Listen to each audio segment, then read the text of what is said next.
छपरा बलिया बक्सर में तोरा घुमलियौगे।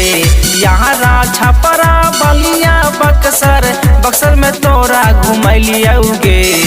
गाया जिला लैलियहुगे हेगे, गाया जिला लैलियहुगे हेगे। चिकन सामान चिख लेलियहुगे। गाया जिला लैलियहुगे हेगे, चिकन सामान चिख लेलियहुगे। चिकन सामान चिख लेलियहुगे। चिकन सामान चिख लेलियहुगे।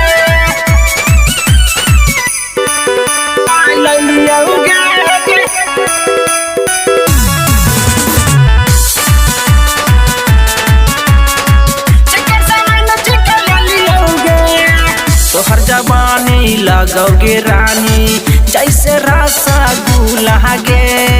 आके शहर में घूमही बहर में कारी बटन खुला गे।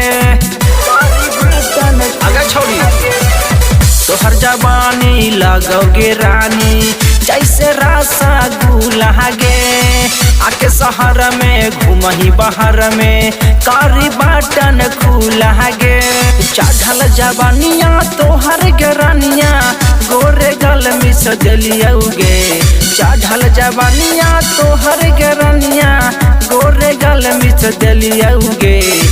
गाया जिला लैलियहुगे हेगे, गाया जिला लैलियहुगे हेगे। चिकन सामान चिख लेलियहुगे।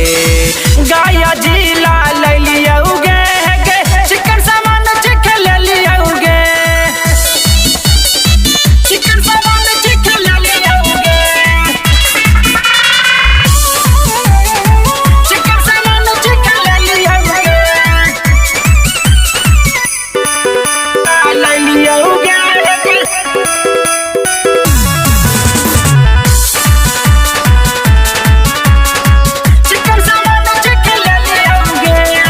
योगेंद्र बेदर्दी करह तारीफ मालविया सुपर गे।